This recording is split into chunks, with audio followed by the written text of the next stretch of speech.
انسان کی زندگی میں جو چیزیں اسے بہت زیادہ نقصان دیتی ہیں اور بہت پیچھے چھوڑ دیتی ہیں، دنیاوی معاملات سے لے کر روحانی، اخلاقی، قلبی اور قرب الہی کے معاملات تک کو جو چیزیں نقصان پہنچاتی ہیں، ان میں ایک بڑی چیز غفلت ہے۔ ایک لفظ ہوتا ہے جو ہمیں اکثر سننے کو ملتا ہے کہ آپ کی توجہ نہیں ہے۔ یہ ڈھیر سارے لوگوں کا مطالبہ ہوتا ہے، اہل خانہ بھی مطالبہ کرتے ہیں، کئی موقع پر والدین بھی مطالبہ کرتے ہیں، غرباء بھی مطالبہ کرتے ہیں کہ امیروں کی ہماری طرف توجہ نہیں ہے۔ اور یہ بڑی لازمی سی بات ہے کہ کسی چیز پر جب توجہ رہتی ہے تو وہ چیز بہتر ہو جاتی ہے، اور جب عدم توجہی کا لوگ مظاہرہ کرتے ہیں تو وہ معاملہ خراب ہو جاتا ہے۔ یہ جو عدم توجہ ہے اسی کو غفلت کہتے ہیں، اور جب انسان کے مزاج پر غفلت طاری ہوتی ہے اور غفلت اس پر پوری طرح غلبہ کر لیتی ہے تو پھر اس کی زرخیز زمین کو وہ بنجر کرتی ہے۔ غفلت انسانی دل کے لیے بڑی نقصان دہ چیز ہے اور انتہائی تکلیف اور ضرر کا باعث ہے۔ دلوں پر جو قحط نازل ہوتا ہے، قحط، ویران ہو جاتے ہیں دل، اور جو دلوں پر خشکی نازل ہوتی ہے کہ طبیعتیں خشک ہو جاتی ہیں، یہ غفلت کی وجہ سے ہوتی ہے۔ جو لوگ غافل ہو جاتے ہیں نا، اپنے معاملات کا دھیان نہیں رکھتے، دیکھیں نا، آپ کو کھانا کھاتے ابھی غافل نہیں ہونا چاہیے۔ اگر کھانا بھی غیر معتدل کھا لیا جائے تو وہ انسان کی طبیعت کے لیے باعث ضرر بن جاتا ہے، نقصان کا باعث بنتا ہے۔ بات کرتے ہوئے بھی غافل نہیں ہونا چاہیے، کئی دفعہ جملے ایسے نکل جاتے ہیں جو انسان کے لیے پھر شرمندگی کا باعث بنتے ہیں۔ انسان کو غافل ہو کر کوئی کام نہیں کرنا چاہیے، غافل ہو کر، مدہوش اور بے ہوش ہو کر نہیں۔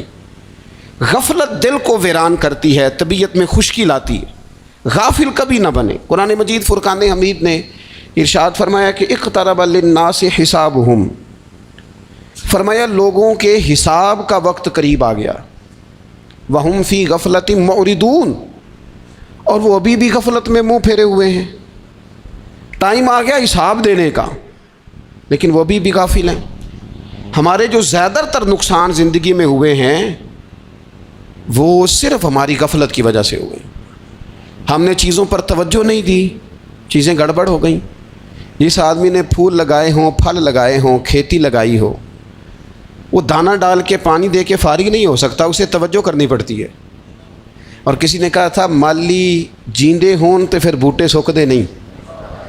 اگر موجود ہونا ان کو سینچنے والا، رکھوالی کرنے والا، تو پھر ان کی جڑیں کبھی خشک نہیں ہوا کرتی۔ ہماری جو غفلتیں ہیں یہ بڑی ضرر کا باعث ہیں، نقصان کا باعث۔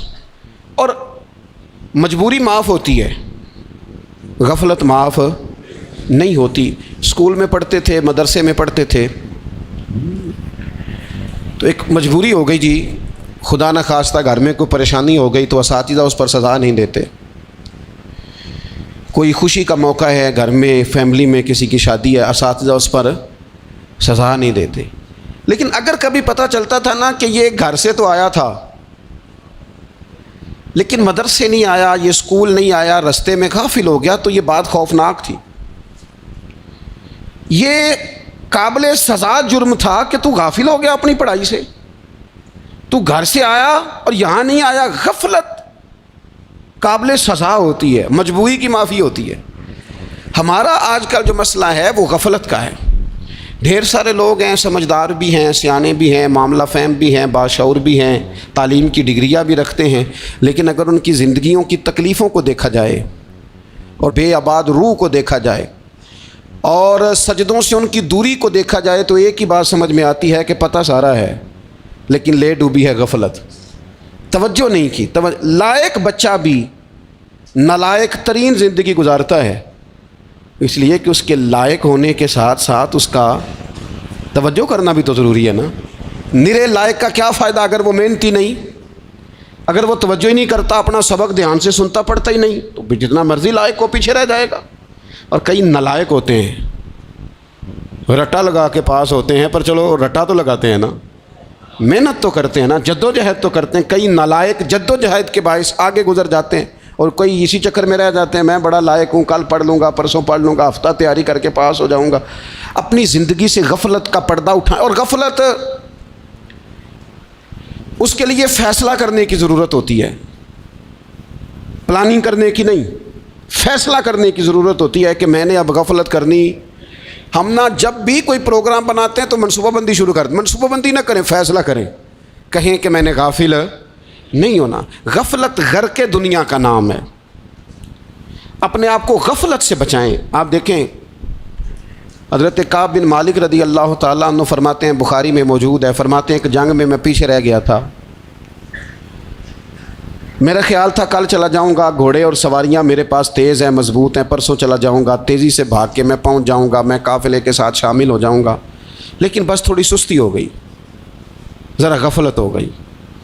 آپ فرماتے ہیں جب سب لوگ چلے گئے حضور علیہ السلام کے ساتھ جہاد میں اور میں پیچھے رہ گیا، تو پھر جب چند دن گزر گئے اور محبوب کے واپس آنے کا ٹائم ہو گیا تو اب میں غور کرتا سمجھتا تو مجھے مدینے میں یہاں بزدل لوگ نظر آتے، اور کون نظر آتے؟ جو منافق تھے، وہ منافق بزدل دکھائی دیتے، یا مجھے عورتیں اور بچے دکھائی دیتے۔ میں پریشان ہوا، حضور واپس آ گئے۔